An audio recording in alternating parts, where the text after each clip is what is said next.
Bonjour à toutes, bonjour à tous, bienvenue dans ce 12e workshop de la communauté Les entreprises s'engagent. Nous sommes ravis de vous retrouver ce mois-ci. Aujourd'hui, nous allons évoquer ensemble les méthodes de recrutement innovantes et inclusives.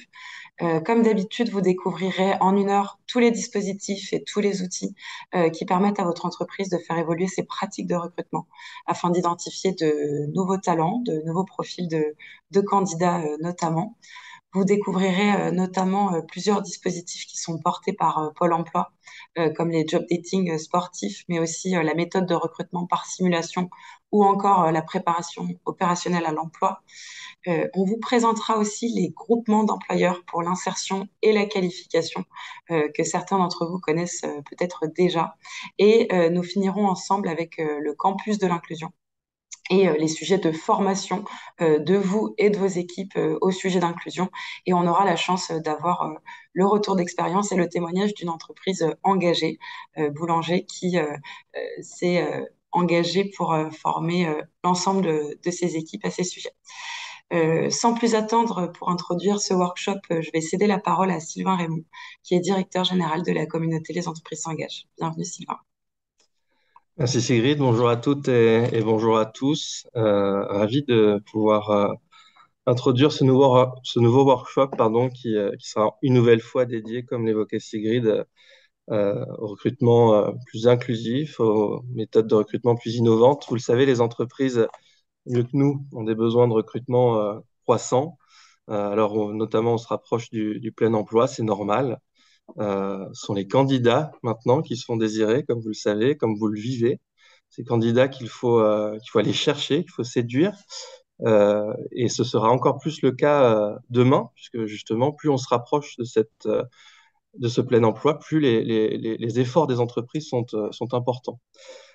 Pour nous, et c'est vraiment tout le sens de la communauté des entreprises s'engagent, l'engagement, c'est une solution concrète face à tous ces besoins qui permettent de tendre la main, d'ouvrir ses portes, on le dit très souvent, de recruter autrement, de recruter inclusif. Et tout ça, c'est vraiment pour nous le sens même de l'engagement de la communauté sur le volet de l'inclusion, sur son volet innovation sociale notamment, avec l'idée que derrière chaque recrutement, il y a vraiment les perspectives d'un engagement profond et la possibilité de donner à chacun sa chance. Voilà. Donc en parallèle notamment de la préfiguration de France Travail par notre coprésident et au commissaire Thibaut Guilluy, on a fait, nous, du deuxième trimestre de cette année, justement, un temps fort du recruter autrement au sein de la communauté, avec un rôle central qui est, comme on le fait là, de sensibiliser les entreprises à ces enjeux.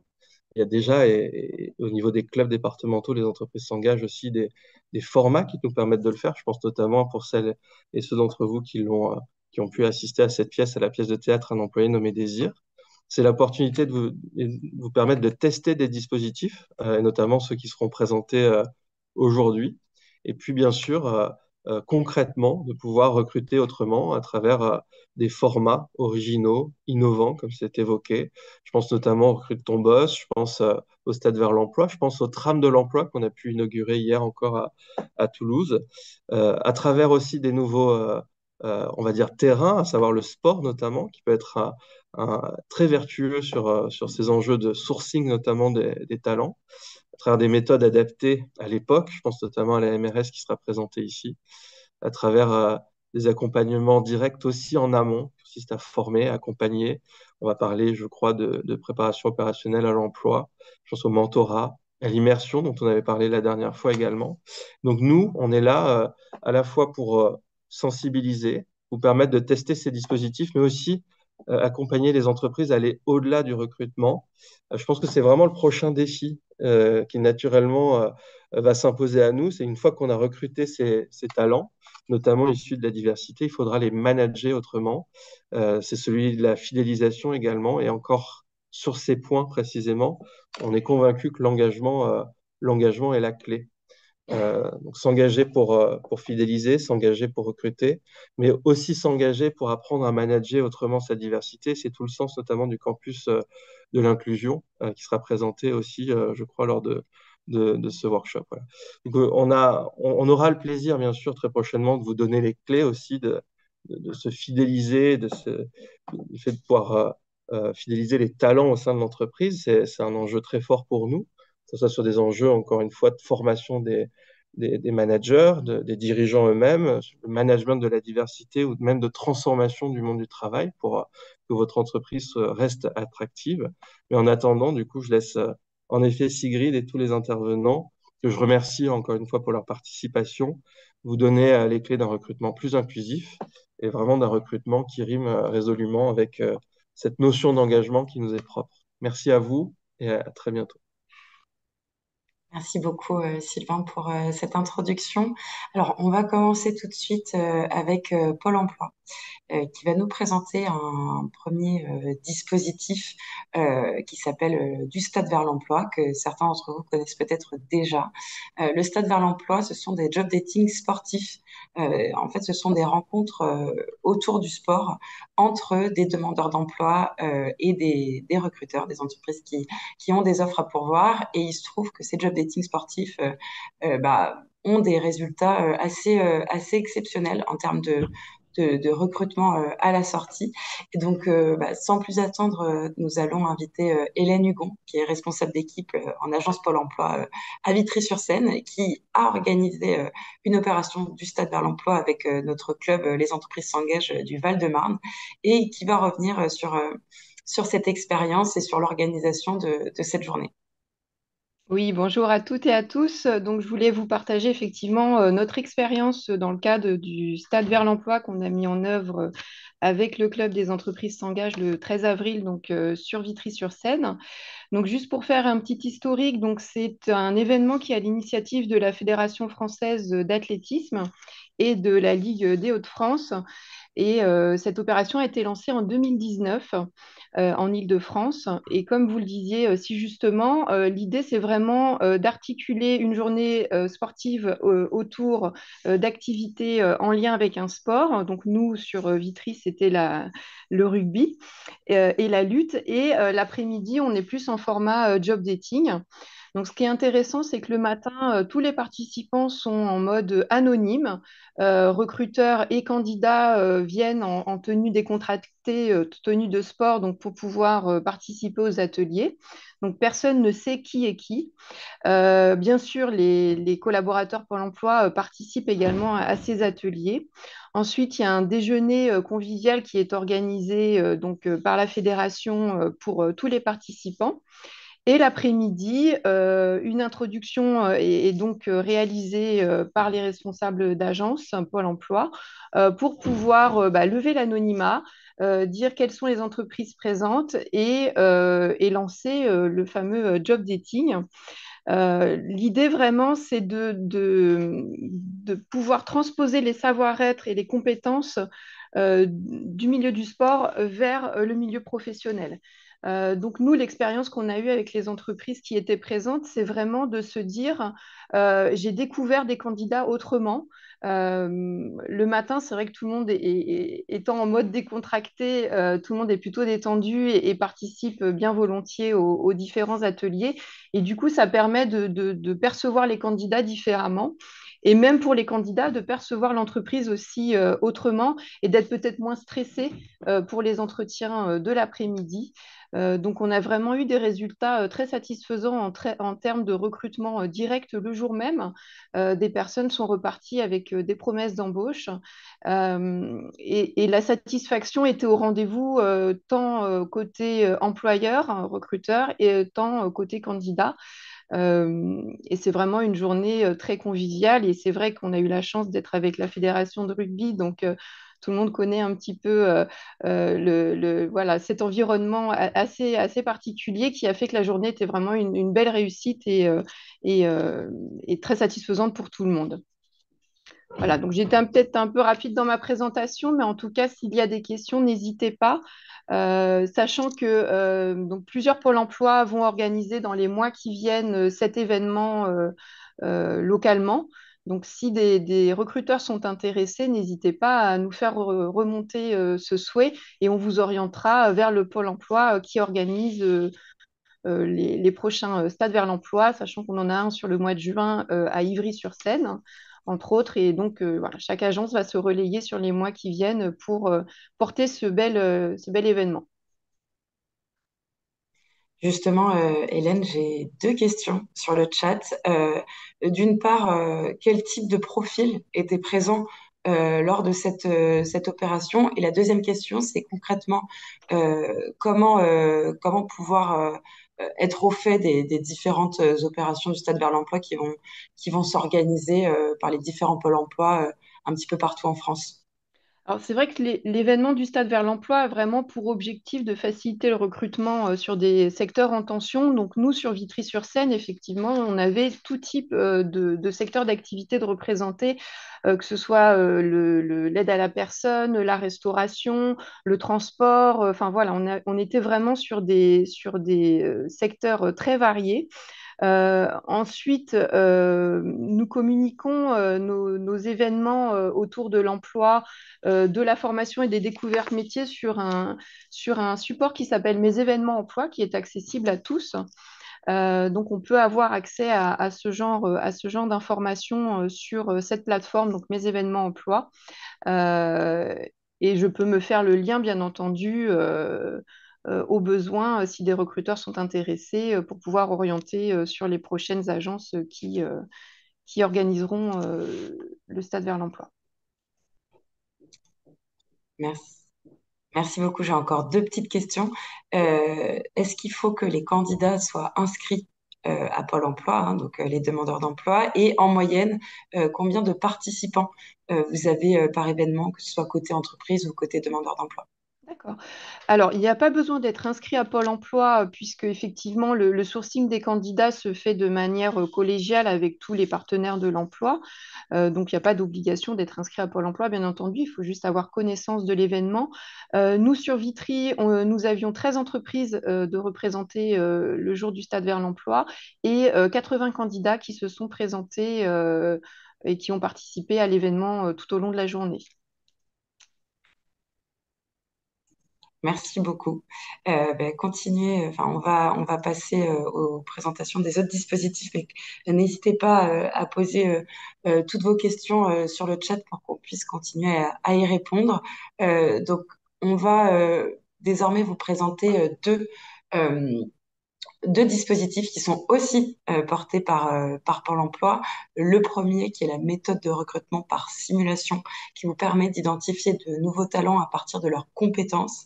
Et le second, enfin deux dispositifs qui vous permettent de former des candidats avant de les embaucher pour que leurs compétences correspondent avec les postes qui sont à pourvoir au sein de votre entreprise. Donc, pour vous présenter ces deux dispositifs, nous allons accueillir Quentin Duvivier, qui est responsable du département animation et affaires transverses chez Pôle emploi. Et n'hésitez pas donc à continuer à poser vos questions sur le chat pour que je puisse lui relayer. Quentin, je te laisse la parole. Merci beaucoup, Sigrid. Bonjour à tous. Les... Donc, il va s'agir pour moi de vous présenter, comme l'a évoqué Sigrid, donc les deux dispositifs qu'elle a évoqués. Si on peut avancer le slide suivant, s'il vous plaît. Merci. Donc, on est bien dans le premier dispositif dont l'objectif est de recruter autrement et en élargissant la recherche de candidats. Et je vais un peu contredire Sigrid, mais c'est pas grave, on se connaît bien. Il ne s'agit pas de repérer les compétences, mais les habiletés. On va y revenir. Ce qu'est ce mot habité, qu'est-ce qu'il signifie. Et puis, deuxième point, elle l'a très bien dit, donc c'est bénéficier d'une aide à la formation avant embauche pour faire monter en compétences votre futur salarié, le candidat que vous avez repéré comme étant pertinent, mais auquel il manque quelques compétences pour occuper le poste tel que vous l'attendez. Donc, on est bien dans l'idée que l'inclusion dans le recrutement, c'est aussi le sourcing et c'est aussi l'intégration. On se trouve aux deux étapes de début et de fin d'un parcours de recrutement. Alors, en quelques mots, recruter autrement, élargir votre recherche de candidats, c'est repérer les fameuses habiletés des candidats avec la méthode de recrutement par simulation. Ce qui signifie que nous sourçons des candidats, élément très important, parce que c'est le pari qui est fait, sans diplôme ni expérience dans votre métier. C'est là qu'est la révolution, en fait. Mais ayant les fameuses habiletés que nous allons éprouver et qui sont indispensables, que nous allons éprouver, évaluer, et qui sont indispensables pour commencer à occuper le poste. Deuxième idée clé à retenir, c'est que ces fameuses habiletés, elles sont appréciées par des mises en situation concrètes qui sont analogiques par rapport à la réelle situation de travail dans laquelle ils vont se trouver. Troisième point clé, c'est que suite à cette évaluation par analogie des habiletés, eh bien, vous recevez en entretien de motivation les candidats qui ont les habiletés qui correspondent. Et d'ailleurs, ces habiletés ont été étalonnées avec vos salariés. Il s'agit bien d'avoir le niveau, les habiletés requises pour occuper les postes tels qu'ils sont dans votre entreprise. Quand j'ai dit ça, j'ai évoqué 3 points, mais en fait, j'ai rien dit. On va passer au slide suivant pour vous donner un peu plus de matière. Quand on parle MRS, on parle quoi? On parle méthode de recrutement, on parle séance d'exercice, on parle de méthode concrète. On dit aussi que c'est gratuit, comme tous les services de Pôle emploi. Enfin, ils sont prépayés, hein, c'est vos impôts, c'est nos impôts qui payent les services de Pôle emploi. Et donc, quand on les délivre, c'est gratuit pour vous. On parle aussi d'intervention du conseiller. C'est animé par un conseiller. On parle de mettre en situation des candidats. On parle aussi, la MRS, c'est plusieurs centaines de métiers sur lesquels on peut évaluer les habiletés et présenter des candidats qui ont ces habiletés. On dit aussi que c'est pour tout type d'entreprise, quelle que soit la taille, quel que soit le secteur. On dit aussi qu'on évalue par analogie. On dit aussi qu'on simule des tâches. On dit aussi qu'on vous propose au final des candidats qui ont réussi les exercices. Et on dit aussi que les situations sont très proches des gestes métiers qui sont réalisés par vos salariés. On va encore un petit peu avancer dans la précision. Ça suppose que pour bénéficier de cette méthode de recrutement par simulation, c'est aussi de votre côté être prêt à recruter par habileté, élargir ses recherches en privilégiant les capacités nécessaires au poste de travail plutôt que le savoir-faire pratique. On parle bien de capacité, on va y revenir. C'est aussi être prêt à interroger ses propres méthodes de recrutement. C'est être prêt à agir sur ses difficultés de recrutement. C'est recevoir en entretien des candidats qui ont réussi les exercices sans autre filtre que la réussite des exercices. C'est être prêt à changer ces critères habituels de recrutement, puisque ni le diplôme ni l'expérience sont requises pour passer l'exercice et ni même les réussir. Et enfin, c'est aussi, bien sûr, travailler avec Pôle emploi pour fournir les informations qui permettent d'identifier les habiletés et donc les exercices utiles pour détecter ces habiletés. Alors, qu'est-ce qu'une habileté? Puisque c'est ça qui est au cœur du sujet.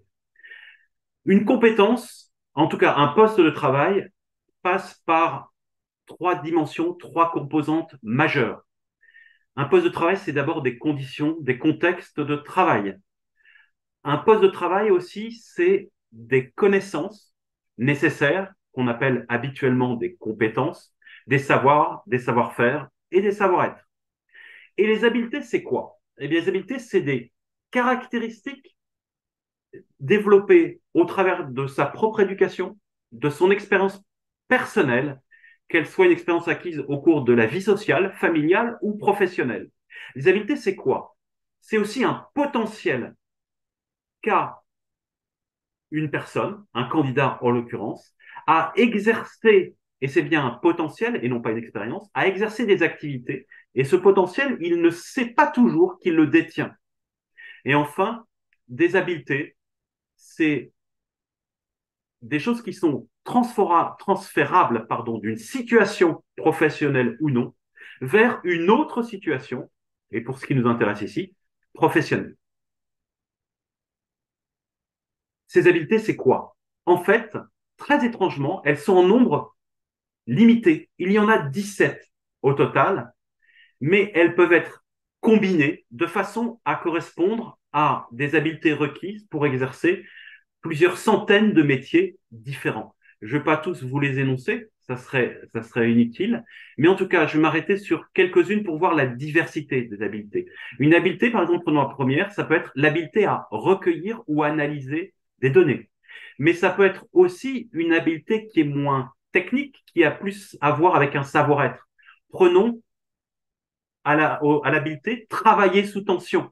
Travailler sous tension, ça n'est pas faire quelque chose, c'est être capable de le faire dans une certaine situation qu'est la tension. Et puis une autre habileté qui peut être, par exemple, de manager une équipe. C'est faire vivre une équipe dans un contexte de travail avec des objectifs.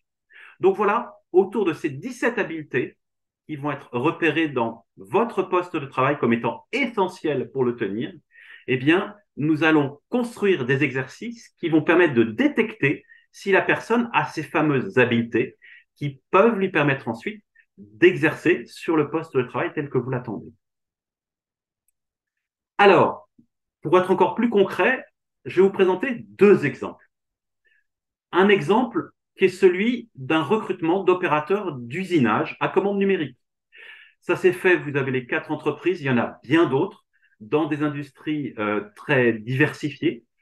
Et la situation type de travail de cet opérateur, c'est d'utiliser un tableau de commande pour programmer une production de type industriel, que ce soit de l'agroalimentaire, que ce soit de la mécanique, que ce soit de la chimie, peu importe. Et pour identifier cette capacité à utiliser un tableau de commande pour programmer une production, nous allons repérer deux habiletés. Celle qui consiste à respecter des normes et des consignes, puisque ce sont des productions industrielles très cadencées, et deux, à recueillir et analyser des données, puisque par définition, une commande numérique, on lui dit de faire des choses, mais elle nous parle aussi, elle nous dit ce qu'elle est en train de faire. Donc, il s'agit effectivement, pour un opérateur de commande numérique, d'être capable de recueillir et analyser des données. Donc, voilà deux habiletés qui vont être repérées dans ces recrutements-là d'opérateurs d'usinage à commande numérique. Donc, voilà un exemple. Donc, je vous ai mis deux petites photos qui donnent à voir l'analogie. On voit l'analogie, il est sur une machine qui est concrète, qui a une marque, qui a une ancienneté, qui a des commandes, etc., etc. On ne va pas sur une tablette, en l'occurrence ici, ça va se passer sur tablette numérique, on ne va pas reproduire la machine, mais en gros, on va reproduire les fondamentaux d'une machine. C'est-à-dire une machine que j'ai à programmer et une machine qui va me parler, qui va me poser des alertes, qui va m'alerter d'eux, et il va falloir que je réagisse. Et donc, on va mettre le candidat en situation sur tablette de programmer des choses. Il a des consignes, peut-être c'est programmer des chiffres, c'est peut-être rentrer des données. Et on va le mettre ensuite en situation, la commande numérique va acter une machine qui n'existe pas derrière, mais elle va se mettre, cette machine, à parler, à lui poser des alertes. Et il s'agit de voir, selon les consignes qu'il a, comment il va voir ces alertes, comment il va y réagir. Va-t-il y réagir tel que le précise la norme ou la procédure? Deuxième exemple de type de situation métier dans le slide suivant, qui est une situation complètement différente, puisque là, c'est une situation peu concrète. Il ne s'agit pas d'une machine, il ne s'agit pas d'une habileté à exploiter des informations que me donne une machine, mais il s'agit du poste de téléconseiller, téléassistant, où là, j'interagis avec des personnes, puisque avec des clients, des usagers, le téléconseiller répond à des appels, apporte des solutions aux clients, en utilisant, élément très important, souvent plusieurs applicatifs qui vont interagir avec lui. On a une relation à trois, le professionnel, le client et un système d'information. Ces trois-là interagissent. Donc, on va chercher 4 habiletés. Recueillir et analyser des données. Tiens, ça, c'est une habileté identique qu'on a vue dans l'autre métier. Respecter des normes et consignes, ben ouais, là aussi, ça marche. Mais communiquer. Évidemment, là, on ne va pas le rencontrer dans l'opérateur commande à usinage. Et puis là, particulièrement, travailler sous tension. Parce que les appels, ils arrivent, ils me sont distribués par un algorithme qui me distribue les appels ou par un manager. Et donc, c'est fondamentalement un métier où on travaille sous tension. Donc, voilà les 4 habiletés qui vont être repérées. Qu'est-ce qui va se passer? C'est que finalement, le candidat va être mis dans une situation pareil ici, j'y reviendrai, une situation analogique qui va se passer sur tablette, où il va traiter des appels, dire quelle réponse il y apporte, et une fois que c'est fait, eh bien, l'autre appel enchaîne. Alors, ce n'est pas forcément des appels téléphoniques, ça peut être des sollicitations qui vont lui remonter à l'écran et qui vont s'enchaîner de façon séquentielle, les unes derrière les autres, et il va apporter des propositions de réponse et le système va lui apporter une réaction du potentiel client et on va voir comment il réagit. Est-ce qu'il réagit vite? Est-ce qu'il réagit bien? Est-ce qu'il recueille bien l'information? Comment il communique? Et comment il vit ce travail sous tension? Alors, l'AMRS, je l'ai déjà évoqué, deux possibilités, d'ailleurs des exercices qui peuvent être différents. Certains vont être liés à de la manipulation de matériel, peuvent être des exercices concrets réalisés sur site avec du matériel, ou ils peuvent être réalisés de façon digitale, sur tablette, toujours sur site, puisque ce sont des séquences qui sont animées par un conseiller. On passe au slide suivant. Alors, concrètement, on fait comment? Concrètement, il y a 105 équipes MRS au sein des agences Pôle emploi sur l'ensemble du territoire français, y compris dans les DROM. Eh ben, je veux bénéficier de la méthode.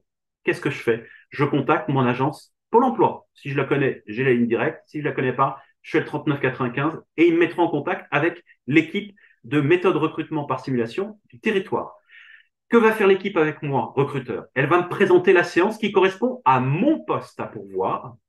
Ou alors, parce que votre poste est très bien identifié, ou alors elle va venir faire une analyse de poste chez moi, recruteur, pour justement identifier les habiletés qui sont mises en œuvre sur mon poste. À partir de là, mon recrutement peut commencer avec l'appui de Pôle emploi, qui va faire du sourcing, qui va faire passer les exercices aux candidats et qui va me présenter les candidats qui détiennent les habiletés dont j'ai besoin.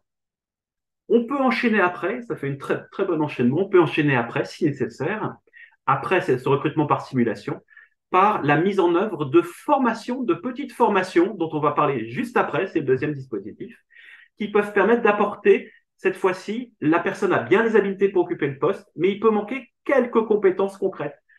La connaissance d'un produit, la connaissance d'un logiciel, la connaissance d'une machine, la connaissance d'une situation travail. Et ben, donc cette méthode de recrutement par situation peut parfaitement être enchaînée avec un dispositif de développement de compétences. Ça n'est pas du tout obligatoire. La méthode de recrutement par simulation n'est pas un préalable pour mobiliser ce dispositif de développement de compétences sur poste de travail, mais les deux peuvent s'enchaîner.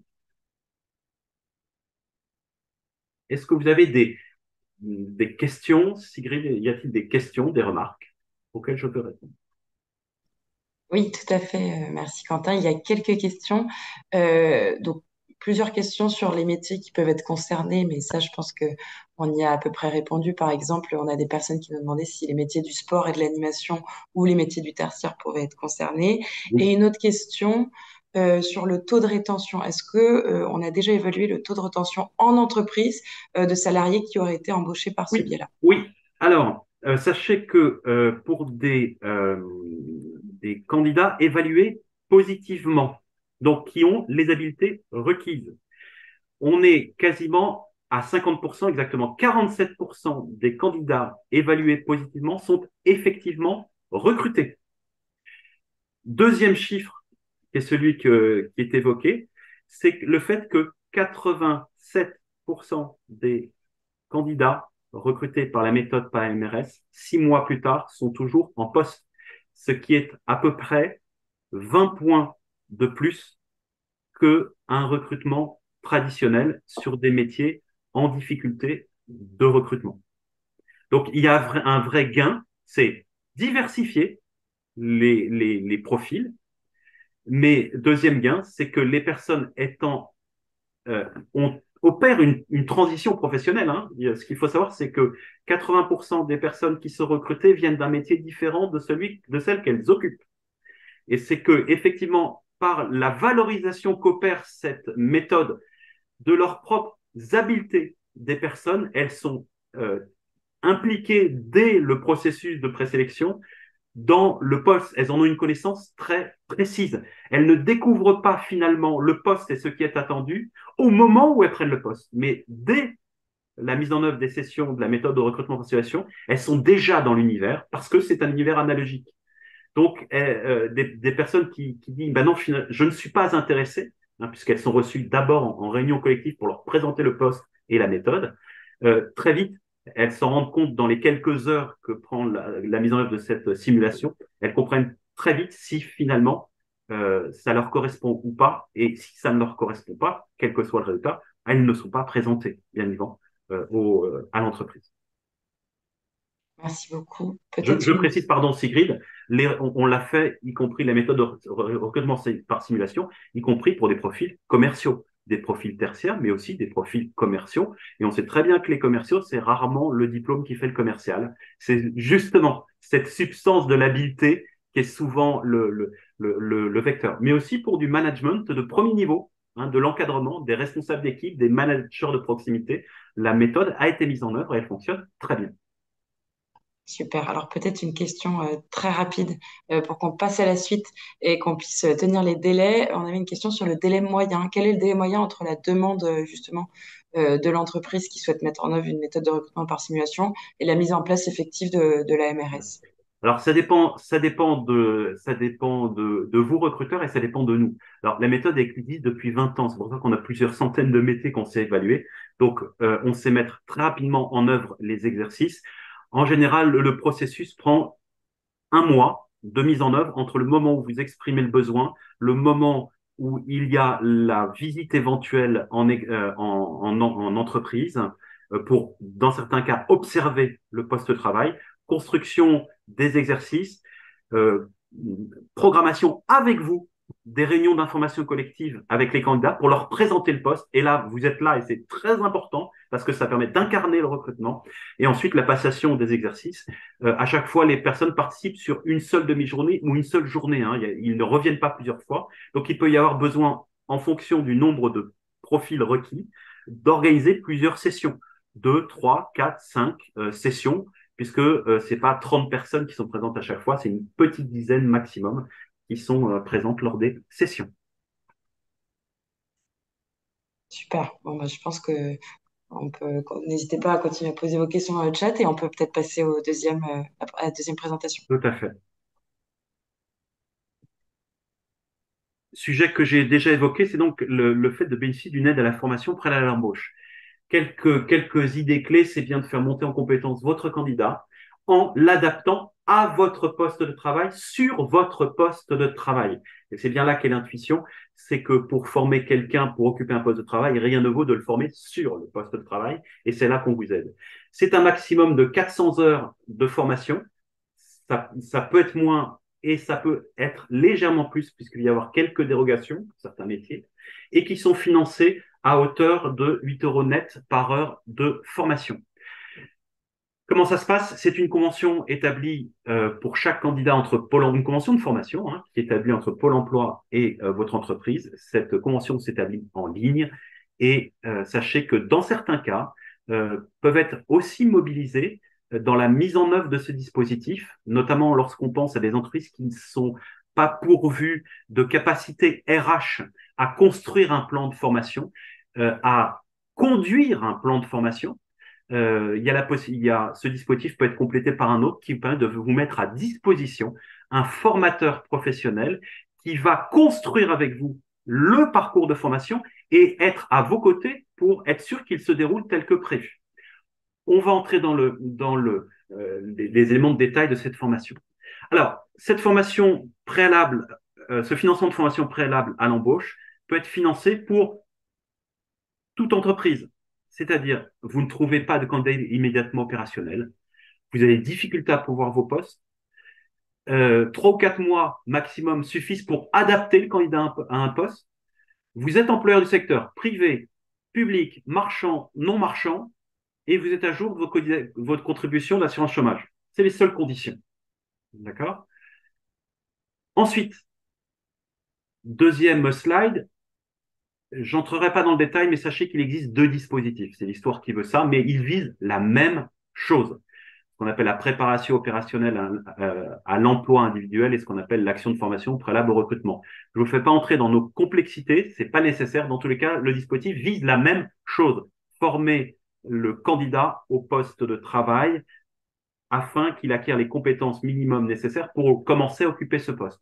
Ensuite, soit il s'agit d'un CDI, d'un CDD, d'un contrat de pro, d'un contrat en alternance, peu importe, il y aura un des deux dispositifs qui sera mis en œuvre. Vous n'avez même pas à le choisir. C'est lorsque vous faites votre demande de convention que le système d'information vous dit c'est ce dispositif-là que vous mobilisez. Mais pour le reste, il se trouve identique en tout point.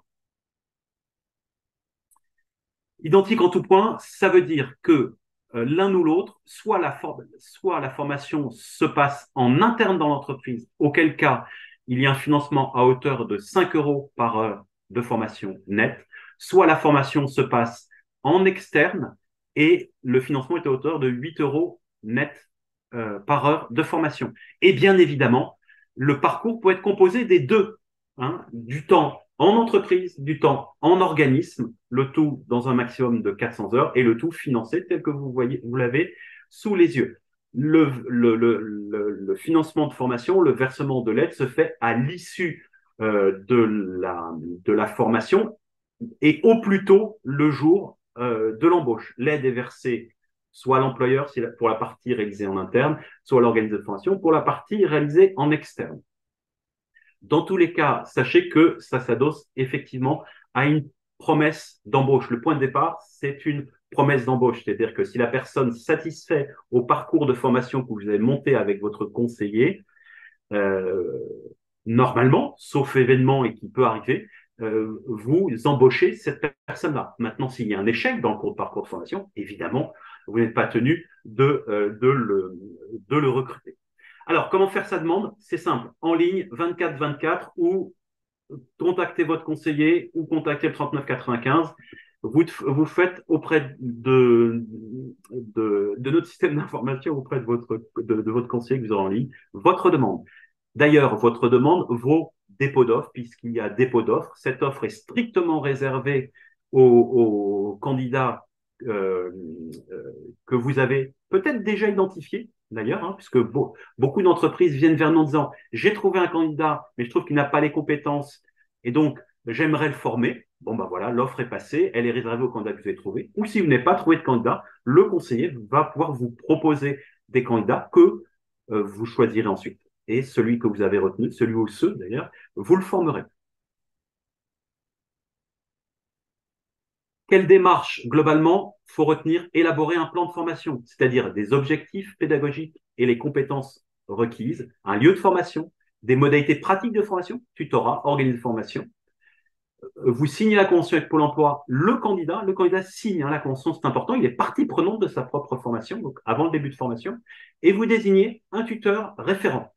À l'issue, il y a réalisation d'un bilan de la formation, quel que soit le résultat, et bien sûr, il y a logiquement la conclusion du contrat de travail, comme dans des conditions tout à fait ordinaires de recrutement. Le bilan a lieu, hein, que la formation ait produit les résultats attendus ou pas. C'est important parce que s'il y a échec, il faut aussi que le candidat comprenne pourquoi, il faut aussi que nous, on comprenne pourquoi, qu'on puisse accompagner le candidat, voire même se dire si on renouvelle l'opération, qu'on puisse savoir de votre côté, voilà, ce qui peut être amélioré, peut-être pour rendre encore plus efficace un tel dispositif mobilisé pour un futur candidat plus tard.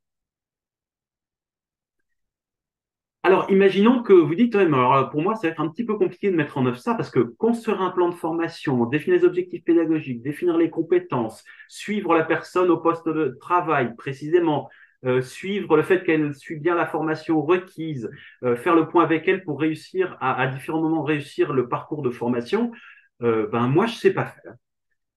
Eh bien, on peut apporter là un élément supplémentaire qui s'appelle l'aide à la formation en situation de travail. Je vous le fais court. C'est des organismes que nous avons conventionnés au travers d'appels d'offres, dans lesquels il y a des formateurs qui peuvent vous accompagner sur ce savoir-faire-là, qui est de construire un plan de formation, définir les objectifs pédagogiques, suivre le déroulement de la formation avec des entretiens avec le tuteur chez vous, mais aussi des entretiens avec le candidat qui est en train de se former pour être sûr que la formation réussisse.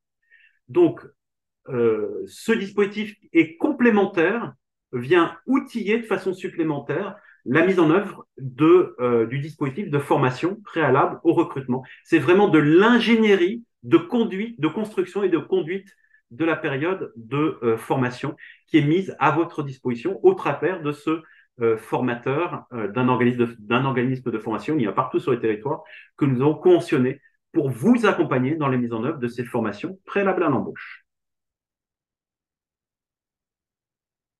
Je reprends pas le détail là, parce que là, c'est le détail de l'intervention du formateur pour pas faire durer mon intervention.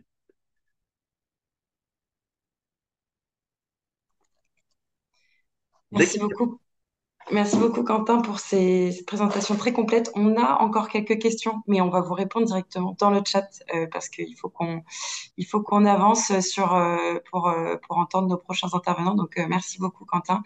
Et je te transmets le lien du chat pour que tu puisses répondre aux questions des participants.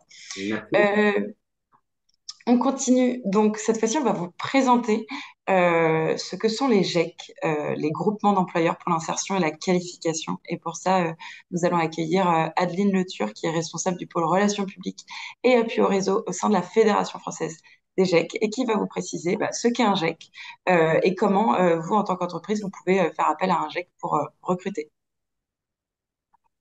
Merci beaucoup. Merci à tous pour cette intervention. Effectivement, je travaille à la Fédération française des GEC. Qu'est-ce qu'un GEC? Alors, je sais pas, voilà, la petite présentation s'affiche.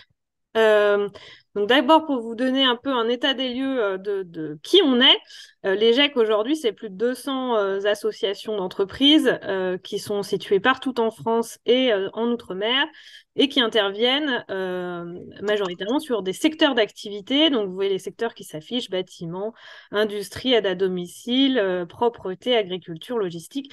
Bref, un certain nombre de secteurs d'activité qui sont en tension sur le marché du travail. C'est 205 GEC aujourd'hui, plus de 7400 entreprises adhérentes, donc déjà adhérentes à des GEC aujourd'hui. C'est à peu près 600 permanents au sein du réseau, donc 600 personnes au sein de ces associations.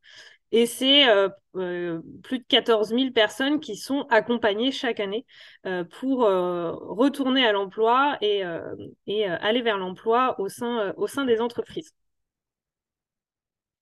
Donc GEC, groupement d'employeurs pour l'insertion et la qualification. Donc qu'est-ce que ça veut dire?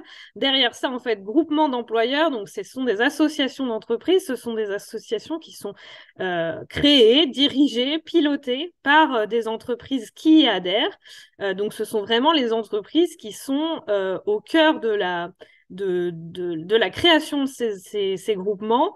Ils les créent parce que, en fait, sur un territoire particulier, ils rencontrent des difficultés de recrutement et donc ils font le choix de se regrouper au sein de cette association pour répondre collectivement à leurs difficultés de recrutement. Pour répondre à ces difficultés, ils vont aller en fait chercher des personnes qui seraient peut-être pas allées chercher seules, mais en tous les cas, voilà, l'objectif de cette association, ça va être d'aller sourcer du public, parler des métiers, donner envie d'aller sur ces métiers et de proposer à ces personnes de rentrer en fait sur un parcours en alternance pour obtenir derrière une qualification. Et cette alternance, en fait, elle se fait au sein du coup des entreprises adhérentes. Donc le GEC va porter le contrat de travail, c'est lui qui porte le contrat pendant toute la durée de l'alternance. Donc, c'est des parcours qui vont de 6 à 24 mois. En moyenne, on est autour d'à peu près 10-12 mois. Et donc, le GEC va travailler avec tous les acteurs du territoire, va passer des annonces, etc., pour attirer des candidats et ensuite construire un parcours de formation qui est vraiment adapté.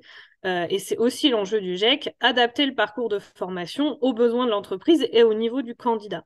Et donc pour ça, le GEC va faire tout un travail d'ingénierie de formation avec plusieurs organismes de formation pour pouvoir s'adapter vraiment aux besoins de l'entreprise et ensuite que l'entreprise ait un candidat qui soit formé selon vraiment ses besoins et ses méthodes.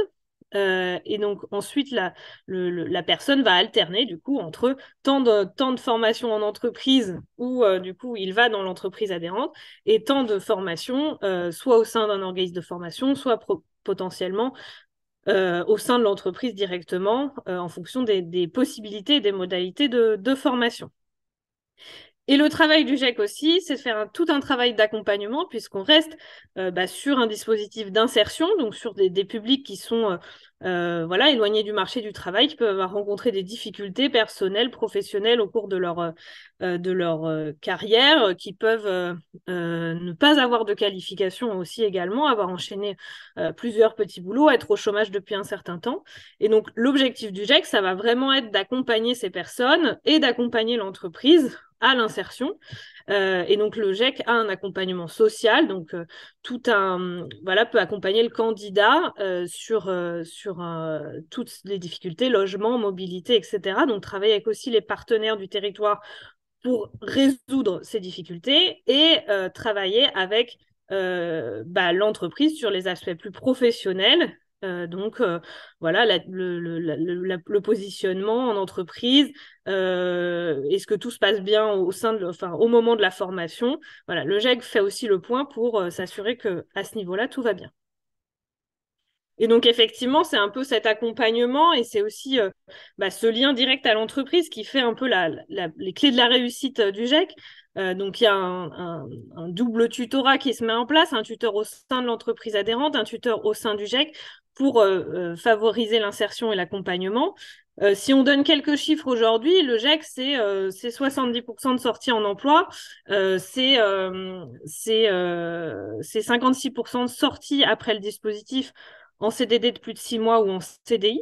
Donc, c'est vraiment un dispositif qui permet l'accès à l'emploi de nombreuses personnes aujourd'hui et aussi de répondre aux difficultés de recrutement sur des secteurs qui peuvent être en tension, sachant que le GIEC intervient majoritairement sur des premiers niveaux de qualification, sur de la formation qui peut aller d'un titre professionnel à un bac+2, en fonction des besoins et des attentes des entreprises. Si vous voulez découvrir les GIEC qui sont près de chez vous et regarder ceux qui peuvent être en cohérence avec vos métiers et votre secteur, on a une cartographie sur notre site internet lesgiec.fr. Donc il y a une rubrique en haut qui s'appelle Trouver un GIEC. Et là, vous pouvez filtrer par secteur, par région et trouver directement le GIEC qui correspond à votre secteur. S'il n'existe pas, parce que nous avons du coup aussi des GIEC en développement, n'hésitez pas à nous contacter au niveau de la fédération pour savoir si vous voulez aussi rentrer dans un dispositif de création de GIEC avec d'autres entreprises de votre territoire. C'est également quelque chose qui est envisageable s'il n'existe pas de GIEC de votre secteur sur le territoire où vous intervenez.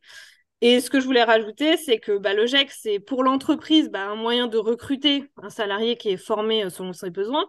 C'est aussi un engagement d'une démarche RH. C'est aussi un engagement RSE. Donc, vraiment, on parle de recruter autrement. Et recruter autrement, c'est aussi ouvrir l'entreprise à d'autres modalités de recrutement, à d'autres publics. Et de manière un peu plus pragmatique, c'est aussi une manière de se décharger sur les aspects administratifs, sur le risque de recrutement, puisque le GIEC, c'est lui qui va porter ce contrat de travail et c'est lui qui va faire en sorte que le candidat progresse et va l'accompagner pour faire en sorte que derrière, vous puissiez l'embaucher durablement au sein de votre entreprise. Je ne sais pas s'il y a des questions ou si je réponds dans le chat également. Merci beaucoup, Adeline, pour cette présentation. Oui, n'hésitez pas, vous pouvez poser vos questions pour qu'on puisse y répondre. On a une petite question, c'est est-ce qu'un GIEC peut être son propre organisme de formation? Alors, c'est deux structures distinctes. C'est-à-dire que le GIEC n'est pas un organisme de formation. Le GIEC, c'est une association loi 1901 qui, dans ses statuts, est un groupement d'employeurs.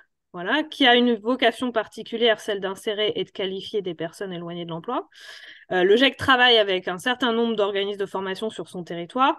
Il existe du coup des GEC qui sont en lien avec des organismes de formation qui sont en fait dans une forme d'ensemblier, souvent avec un organisme de formation et d'autres structures d'insertion aussi. Voilà, qui travaillent voilà, en proximité avec un organisme de formation qu'ils ont pu créer ou non. Mais voilà, en tous les cas, c'est vraiment deux structures distinctes. Et si cet organisme de formation se crée, c'est aussi parce que enfin, voilà, la réponse en termes de formation sur le territoire n'est pas forcément suffisante. Et donc, le GEC a besoin lui-même de se doter de cet outil de formation pour, pour former et répondre aux besoins de ces entreprises. Super, merci beaucoup. Bon, en tout cas, n'hésitez pas à continuer à poser vos questions pour qu'on puisse y répondre. Et Plaisir. on va passer maintenant, merci encore, on va passer maintenant au dernier sujet qui est celui de la formation. Mais cette fois-ci, alors pas la formation des candidats, mais la formation des dirigeants d'entreprise et de leur équipe. Et donc pour cela, on va vous présenter le campus de l'inclusion. Et j'accueille tout de suite Jeanne Babinet, qui est la directrice du campus de l'inclusion et qui va nous présenter en détail ce que c'est. Bonjour à tous, je suis ravie d'être avec vous pour vous présenter le campus de l'inclusion. Il est déjà 12h23, donc je vous promets, on va être synthétique et aller à l'essentiel. Donc concrètement, qu'est-ce qu'on fait au campus de l'inclusion? En gros, notre mission, c'est d'accompagner et d'outiller les entreprises vers davantage d'actions inclusives. Donc on parle bien d'action. L'objectif, c'est de vous aider, vous et vos équipes, à développer des actions. Donc, on va voir les 4 leviers principaux. Souvent, si vous êtes là aussi ce matin, c'est que vous êtes lancé déjà dans une entreprise plus engagée, vous avez mis en œuvre déjà certaines actions. Mais l'objectif, c'est toujours de vous aider. La mise en œuvre, ça reste le plus compliqué, hein. La conviction et l'envie, elle est déjà là. Mais la mise en œuvre et le concret, c'est comment je fais concrètement dans mon entreprise avec mes collaborateurs, c'est parfois ce qui est le plus compliqué. Donc, on est là pour vous aider justement à développer ces actions inclusives. Et la finalité du campus, c'est de favoriser l'accès ou le retour à l'emploi de personnes qui en sont éloignées. On travaille avec toutes les personnes qui sont éloignées de l'emploi, hein, les deux grandes familles de l'inclusion, que ce soit le handicap ou l'insertion. Donc, ça peut être les personnes réfugiées, les jeunes décrocheurs, donc personnes en situation de handicap, l'ensemble des personnes finalement qui ont plus de mal à trouver un travail et à retrouver le chemin de l'entreprise. Un petit mot peut-être sur notre définition de l'inclusion. On travaille vraiment sur l'inclusion dans l'emploi. Notre objectif, c'est de travailler avec les entreprises et de travailler sur les clés et les leviers de l'inclusion dans vos entreprises. Donc, on a vraiment un axe finalement qui est emploi, qui est inclusion dans l'emploi. Et puis, on travaille moins du coup sur le volet diversité, même si en étant plus inclusif, bien sûr, vous allez travailler aussi sur la diversité. Mais voilà, sachez que vraiment notre sujet, c'est les clés, trouver, vous donner les clés de l'inclusion en entreprise. Alors, le campus de l'inclusion, il a été créé par Thibaut Guilluy. On est une start-up associative. On existe depuis 2019, donc on a fêté nos 4 années. On a accompagné plus de 1000 entreprises. Alors, historiquement, on a vraiment commencé avec des PME. Et puis, certaines plus grandes entreprises et certains de nos mécènes sont venus nous voir en disant est-ce qu'on peut aussi développer un programme d'action pour des plus grands groupes? Finalement, on fait déjà beaucoup de choses, mais on peut faire davantage. Donc voilà, aujourd'hui, on accompagne finalement toutes les tailles d'entreprises. Et comme on me pose souvent la question, on accompagne aussi des entreprises de tout secteur d'activité. C'est-à-dire, il n'y a pas un programme qui fonctionne mieux pour la restauration. Bien sûr, dans les métiers en tension, on a plus de demandes et donc plus d'entreprises qui participent. Mais sachez, c'est la bonne nouvelle que dans toutes les entreprises, on peut mener davantage d'actions inclusives. En moyenne, chaque participant met en place 2 actions qui permettent d'impacter plus de 4000 bénéficiaires. Donc, ces bénéficiaires, c'est les personnes qui sont éloignées de l'emploi dont je vous parlais un peu plus tôt. Et puis, le NPS, l'indicateur de satisfaction, il est excellent. Les personnes qui suivent notre programme se sont senties aidées, accompagnées et outillées sur ces sujets-là. Alors, on a une approche qui est volontairement simple. Pourquoi? Parce que l'inclusion, au premier abord, ça peut paraître complexe. Il y a une multitude d'acteurs. Il y a beaucoup de dispositifs. On en a vu certains aujourd'hui qui sont expliqués très clairement. Mais donc, notre objectif, en plus, dans l'entreprise, vous avez déjà des agendas qui sont surchargés et vous êtes sursollicités. Donc, l'objectif, c'est de vous proposer Voilà, une pédagogie très simple autour de 4 leviers. En gros, pour être plus inclusif dans une entreprise, vous pouvez, donc le moyen mémotechnique, c'est pari, donc vous pouvez partager, acheter, recruter ou innover plus inclusif. Et sur chacun de ces leviers, il y a un certain nombre d'actions que vous pouvez mener dans votre entreprise avec vos collaborateurs. Et puis une approche pragmatique, vous voyez des logos voilà, d'entreprise. Pendant nos programmes, l'idée, c'est de parler de ce que font les autres, ce qui a bien marché, et on en parlera tout à l'heure avec Hélène chez Boulanger, ce qui fonctionne bien chez Andros avec le recrutement de personnes en situation d'autisme. Voilà, ce qui marche bien chez Nobilito, qui est une PME qui a développé les bureaux du cœur et du coup qui accueille des personnes éloignées de l'emploi dans ses bureaux au sein de son siège à Nantes. Voilà, l'objectif, c'est vraiment de parler de best practice, en tout cas de cas et de finalement aller pour vous comparer ce qui fonctionne pas chez les autres et vous faire gagner du temps. Chacun de nos programmes, on va vous en présenter un, mais on en a d'autres. Le process est le même, c'est vraiment un process pas à pas vers l'action. Hein. Notre objectif, c'est bien d'accompagner l'action, comme je vous disais. Mais encore pour agir, il faut déjà connaître. Et la plupart des personnes que je rencontre dans nos programmes, qu'ils soient dirigeants, DRH, collaborateurs, finalement, ils connaissent parfois très bien un pan de l'inclusion. Il y en a qui font beaucoup de mentorat, qui ont mentoré des jeunes, qui ont mentoré des personnes seniors, qui ont mentoré une personne réfugiée. En revanche, quand on leur parle d'achat inclusif, alors là, c'est la découverte totale. Donc, ce que j'observe, c'est que parfois, vous connaissez très bien un des leviers, mais pas forcément tous. Donc, l'objectif de la découverte, c'est vraiment d'ouvrir les chakras et de découvrir des actions auxquelles vous n'auriez pas forcément pensé et qui sont à votre portée. Puis ensuite, la phase 2, bien sûr, c'est de passer à l'action. Puis enfin, l'évaluation, c'est important de se dire, voilà, le programme, il dure entre 4 et 6 mois. Voilà ce qu'on a bien réussi, voilà ce qu'on a fait, voilà combien de personnes on a impacté. Hein. Chaque action a en face un indicateur et c'est important de suivre voilà, les actions qui sont menées, ce qui est fait et de se projeter ensuite pour être encore plus efficace et de développer la performance durable de l'entreprise.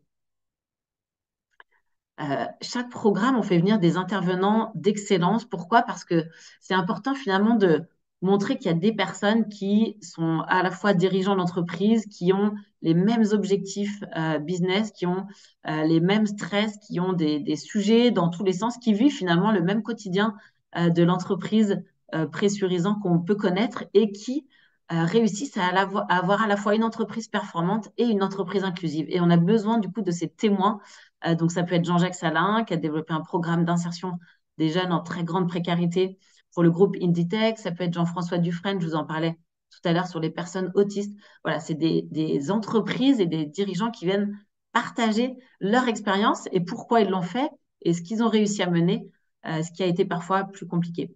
Les mentors, c'est des associations, vous verrez dans chaque programme dans les territoires.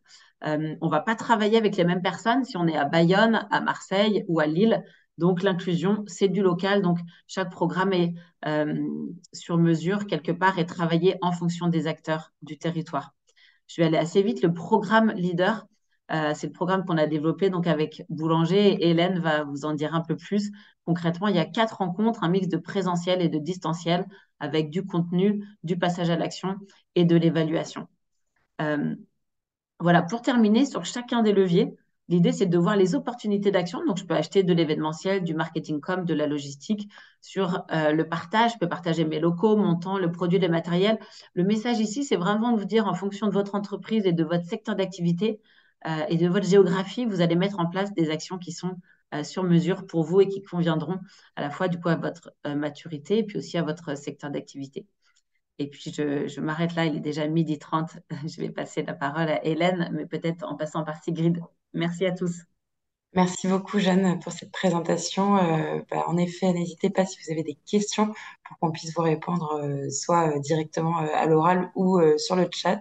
Et en effet, on a la chance d'avoir le témoignage de Hélène Véril, qui est leader diversité et inclusion au sein de l'entreprise Boulanger, qui est une entreprise engagée au sein de la communauté et qui a, si je dis pas de bêtises, développé avec le campus de l'inclusion un programme d'accompagnement et de formation pour vos équipes au sein de nombreux magasins. Tout à fait. Bonjour à toutes et à tous. Merci beaucoup pour cette invitation. Voilà, c'est toujours des sujets qui m'animent et je suis heureuse de voir autant de participants. Alors, avant de vous expliquer un petit peu le pourquoi du comment, c'est peut-être vous remettre un peu dans le contexte. Donc, il y a 2 ans, on a réécrit au sein de Boulanger son projet humain et c'est dans ce cadre-là qu'il y a eu la création d'un poste, le mien, donc leader diversité inclusion. Il y a aussi la raison d'être qui a été réécrite, hein. Donc, notre objectif au travers de ce projet humain, c'était de créer l'environnement favorable qui va permettre à chacun oser candidater, et on commencer par ça, de grandir, de créer de la valeur pour lui, mais aussi pour Boulanger et pour la société en général. Et dans ce projet humain, un des enjeux, c'était de faire de Boulanger une entreprise de choix, une entreprise des équipes qui ressemblent à la société, et tout ça en offrant une chance pour tous et en favorisant un même regard pour chacun. Donc, lorsque nous avons écrit finalement plus en détail notre stratégie inclusive, on a rapidement posé un prérequis qui, pour nous, était indispensable. C'était de préparer l'environnement inclusif. Donc, ça passe effectivement par des modules de lutte contre la discrimination, la prise de conscience des biais en recrutement, mais aussi comprendre l'enjeu, les bénéfices de l'inclusion, parce qu'on se parle bien de bénéfices, et aussi de comprendre quel était le terrain de jeu finalement de l'inclusion, les leviers d'action. Donc, il fallait donc trouver un programme de sensibilisation, de formation à destination de nos managers, donc 200 magasins, plus des managers des services centraux, des filiales, etc. Donc, il nous fallait un programme, par contre, qui réponde un peu à nos partis pris aussi de projet humain, qui était de faire équipe, comment faire de l'inclusion un projet collectif, qui favorisait aussi le droit laissé et surtout aussi le pouvoir d'agir local, parce qu'on a effectivement de plus de 200 magasins répartis sur l'ensemble du territoire. Donc, c'était hyper important de leur laisser la main là-dessus. Et donc, il s'avère que le programme Leader Inclusif du Campus de l'Inclusion répondait parfaitement à ça, parce qu'il s'agit d'un programme très pragmatique, pratico-pratique, adapté dans son format et son contenu à la réalité de notre public d'opérationnel de terrain hein, dans l'action. Programme proactif avec un suivi du plan d'action et une animation possible par nos RRH en région.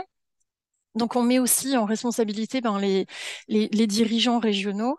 C'est également aussi un accompagnement, Jeanne l'a pas précisé, mais qui nous est cher, c'est-à-dire un accompagnement spécifique, individualisé de chaque manager, une sorte de mentorat et aussi un accompagnement collectif et adapté aussi aux spécificités pardon, et enjeux de chaque région. Effectivement, on va peut-être pas proposer les mêmes rencontres Paris-Centre et dans la région Ouest parce que la réalité n'est pas la même.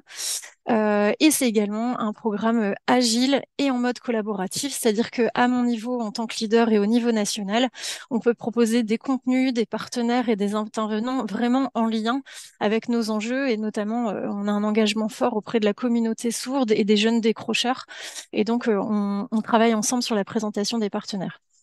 Donc, on a d'abord dans la façon de faire, l'année dernière, on a proposé le programme en test, en POC, sur 2 régions, les Hauts-de-France, le Grand Est, mais aussi à notre équipe logistique sur notre entrepôt national.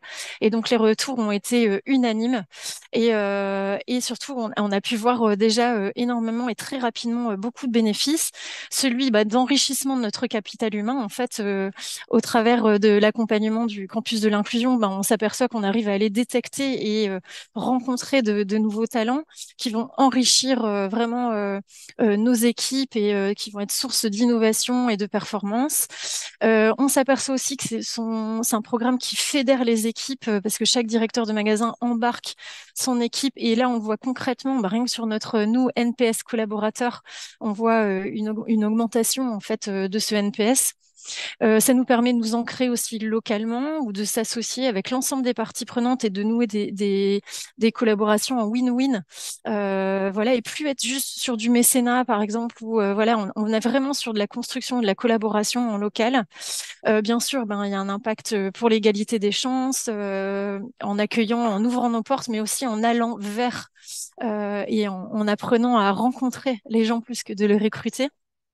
Et derrière, en fait, et ça, là, on l'avait pas mesuré, parce que ça nous permet, on reste une entreprise, de créer du business et finalement d'innover et d'aller chercher de nouveaux marchés ou de nouvelles niches. Voilà, donc suite à ce déploiement en test sur les deux régions et notre équipe logistique, en fait, on a tout de suite décidé de déployer en 2023 ce programme au national, donc 12 promotions au total, donc et également nos filiales, etc. Donc notre ambition, c'est une communauté à fin 2023 de 200 leaders inclusifs qui vont agir, impacter en local et on l'espère inspirer et faire mouvement, embarquer d'autres entreprises à faire comme nous en toute humilité, mais en tout cas, on est vraiment dans une logique de partage d'expérience. Et donc, parmi ces actions, bah oui, il y a le recrutement inclusif et c'est ce qui nous rassemble aujourd'hui en partenariat, en étroite collaboration avec les partenaires locaux. Et donc, on est maintenant plus, effectivement, comme je le disais, sur une rencontre, enfin, sur aller rencontrer, plus recruter, mais aller rencontrer ou aller à la rencontre des candidats et des talents et des pépites. Donc ça passe par de l'immersion, par l'alternance avec un engagement de 9% d'alternance chez nous. Et du coup aussi maintenant de nouvelles façons de recruter, des job dating sans CV systématiques sur nos ouvertures de magasins, avec du speed recruiting, 362 secondes pour se rencontrer et faire connaissance, et qui derrière nous permet d'aller un petit peu plus loin avec des rendez-vous individuels. Mais l'idée sur ces job dating, on est plutôt parti sur une expérience pour l'ensemble des candidats et même les candidats qui ne sont pas retenus repartent avec des conseils un peu voilà, sur du job coaching. Et donc là, pour rebondir, effectivement, tous nos process de recrutement, on a une grille pour aller rechercher nos habiletés plus sur le savoir-être, parce que nous, on peut arriver comme on est et après on apprend le métier, le métier. Donc, il n'y a pas de souci là-dessus. Et également, on commence à voir l'émergence des mises en situation professionnelle, notamment en région Rhône-Alpes.